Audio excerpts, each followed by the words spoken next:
एक बात बताएं आपको, एक व्यक्ति 6 फुट का व्यक्ति था। वो भगवान के सामने प्रार्थना कर रहा था। प्रार्थना करते हुए कहते हैं, प्रभु भगवान शिव के मंदिर में खड़े हुए थे और प्रार्थना क्या कर रहे हैं, मोह समदीन दीन हित तुम समान रघुबीर, अस विचार रघुवंश मणि हरहु विशंभो वीर। कह रहे हैं प्रभु मेरे से बड़ा कोई दीन नहीं। सामने खड़े होकर के प्रार्थना कर रहे हैं। पीछे एक और आदमी खड़ा था, उनको भगवान दिख नहीं रहे थे। तो पीछे वाले व्यक्ति ने कहा, भैया थोड़ा बगल होना, हम भी दर्शन करने ही आए हैं। जैसे आप आए वैसे हम भी आए हैं, हम भी भगवान का दर्शन कर लेते। और थोड़ा सा हाथ बस लगाया था उन्होंने, जो कह रहा था मोह समदीन नदीन, हाथ लगाया, भैया थोड़ा बगल हो जाना। पीछे पलट करके देखा, बिगड़ गया उस व्यक्ति के लिए। तुम्हारे दिमाग तो ठीक है, हमें क्यों हटा रहे हैं यहाँ से? तुम देख नहीं रहे हो, क्यों प्रार्थना कर रहे हैं भगवान से? जानते हो कौन है हम? हाँ, इस मंदिर को इस बनाने में हमारे 50% शेयर हमने किया है, तब जाकर के शिव जी का मंदिर बना है। और हम प्रार्थना कर रहे, तुम्हारी हिम्मत कैसे हुई हमें हाथ लगाने की, हटाने की? पीछे वाले व्यक्ति ने कहा, भैया इसका मतलब आप जो कह रहे थे वो नहीं है। अभी अभी कह रहे थे कि मोह समदीन दीन हित तुम समान रघुवीर, मतलब वाणी कुछ और कह रही है, दिल में कुछ और चल रहा है। ऐसा ही है संसार। हाँ। एक व्यक्ति मंदिर गया, भगवान के हाथ जोड़ करके प्रार्थना कर रहा था। हाँ। नहीं विद्या नहीं बाहुबल नहीं खर्चन को दाम, ऐसे पतित जीव को तुम पितरा खो राम। व्यक्ति प्रार्थना कर रहा है तो उनका मित्र कहता है, झूठ क्यों बोल रहा है भगवान से? व्यक्ति क्या कह रहा है, नहीं विद्या नहीं बाहुबल नहीं खर्चन को दाम, न विद्या है न बाहु में बल है, न खर्च करने के लिए पैसे हैं। मित्र ने कहा, झूठ क्यों कह रहा है? वह व्यक्ति फिर प्रार्थना किया, नहीं विद्या नहीं बाहुबल नहीं खर्चन को दाम। तो पीछे वाले व्यक्ति ने कहा, 20 लाख तुम्हारे बैंक में, सब जानते राम। इनके सामने झूठ बोल रहा है। कितने तुम्हारे धन है, कितने बात, वो सब जानते हैं। देखो बात कहूं आपसे, जीवन में भगवान की प्रार्थना, भगवान से प्रार्थना हम करें, सच्चे हृदय से करें भैया। जीवन में हम भगवान से तो कम से कम झूठ ना कहें। व्यक्ति यही तो कहता है हर क्षण,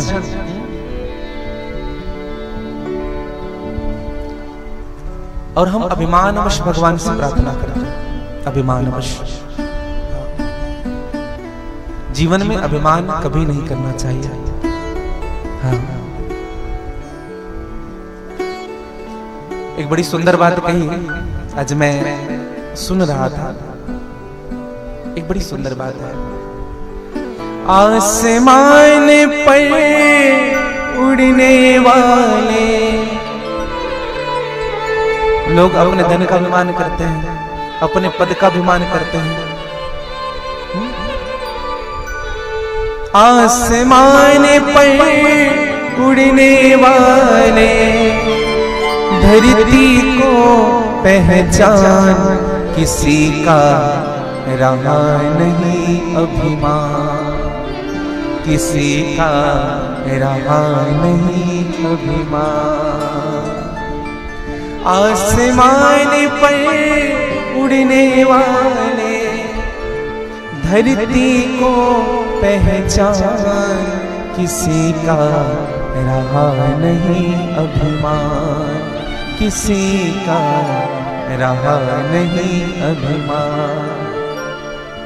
ये संसार सभी नश्वर है, फिर कैसा अभिमान। सब छूट जाएगा भैया, उम्र भी ढल जाएगी, पैसा भी छूट जाएगा, पद भी कुछ दिन ही रहेगा। ये संसार सभी नश्वर है, फिर कैसा अभिमान। छोड़ के ये जग को जाएगा, छोड़ के ये जग को जाएगा, जो थे वीर बलवान, किसी का रहा नहीं अभिमान, किसी का रहा नहीं अभिमान। दौलत धन दौलत का मान बुरा है, कहते वेद पुराण। हम जो धन पर अभिमान करते हैं, धन दौलत का मान बुरा है, कहते वेद पुराण।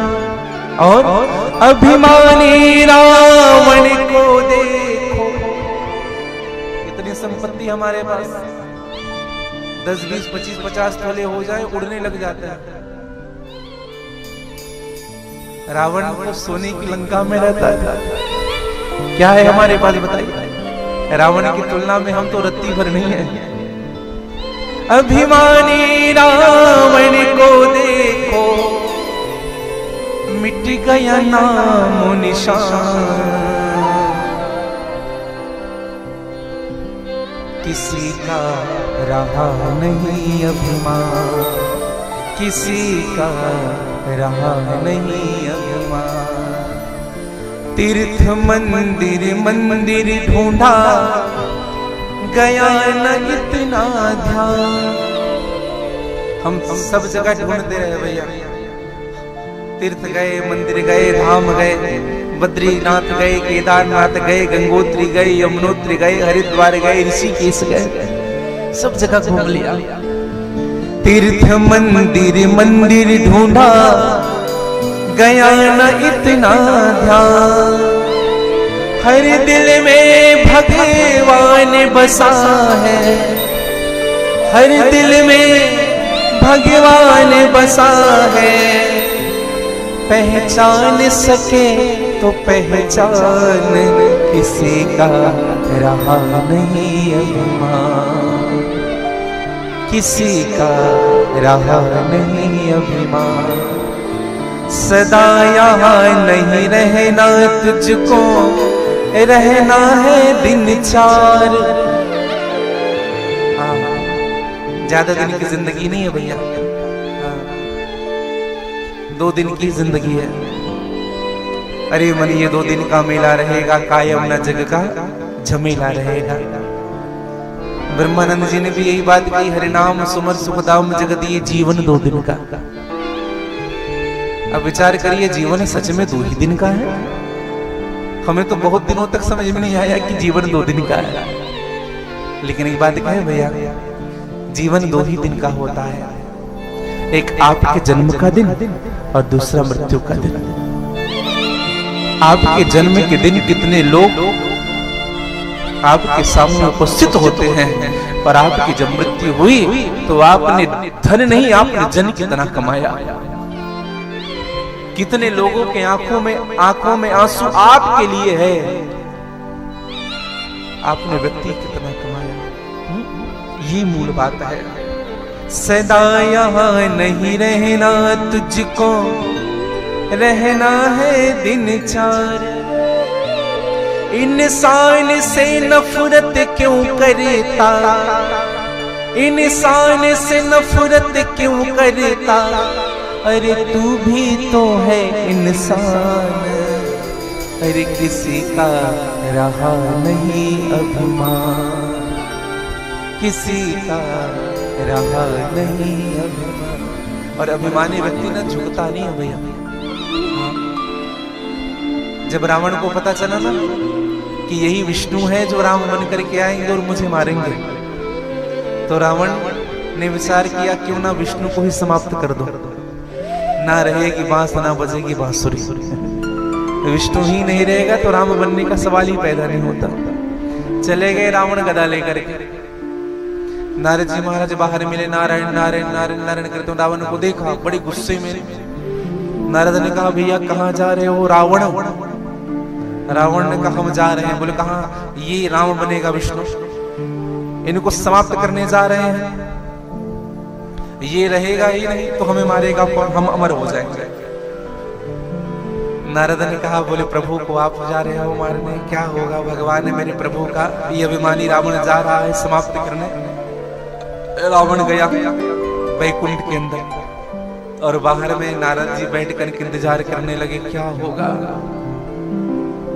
रावण 2 घंटे में बाहर निकला, पसीने से लथपथ रावण 2 घंटे में बाहर निकला गदा लेकर के। नारद जी ने विचार किया ये जिंदा बाहर आ गया, मेरे प्रभु की क्या दशा होगी। अब नारद जी प्रवेश किए अंदर वैकुंठ में तो पूरे वैकुंठ टूटे फूटे थे, कहीं खंभे टूटे हुए, कहीं भगवान के बिस्तर टूटे हुए, कहीं मणिकृत जो जड़े हुए जो आभूषण थे सब टूटे हुए हैं, तहस नहस हो गया वैकुंठ। और भगवान उसी टूटे हुए बेड पर बैठे हुए बिस्तर पर। नारद जी ने भगवान को प्रणाम किया, कहा प्रभु अभी अभी रावण आया था क्या। भगवान ने कहा आया तो था। नारद जी ने कहा फिर आप कहीं घूमने गए थे। नहीं थे वैकुंठ में। बोले हम थे। कहां थे। कहा हम रावण के हृदय में बैठ गए थे। रावण के हृदय में बैठ गए थे। नारद जी ने कहा रावण ने अच्छा किया जो देखा नहीं आपको, अगर आपको झुक करके देख लेता तो निकाल करके खूब पिटाई भई आपकी। हाँ खूब पिटाई पड़ती प्रभु। अच्छा हुआ रावण की दृष्टि नहीं पड़ी तुम पर। भगवान ने कहा रावण की दृष्टि पड़ती भी कैसे, अगर रावण झुकता तब तो मुझे देखता, और रावण जैसा अभिमानी झुकना जानता ही नहीं, और जो झुकता है वही परमात्मा को देखता है। हमारे भी हृदय में परमात्मा है भैया, हम सर झुकाना सीख जाए बस। अभिमानी व्यक्ति झुकते नहीं। और एक शायर ने तो बड़ी सुंदर बात कही, झुकता वही है जिनकी सीने में जान होती है, और अकड़ना तो मुर्दों की पहचान होती है। जिनके हृदय में जान होती वो झुकता है। एक शायर ने और बड़ी सुंदर बात कही, कोई अनजान भी मिले तो करो उनको बढ़कर सलाम, कोई अनजान भी मिले तो करो उनको बढ़कर सलाम, क्योंकि पहले खुद झुकता है औरों को झुकाने वाला। खुद झुकना पड़ेगा। सम्मान अगर चाहिए तो सम्मान करना पड़ेगा।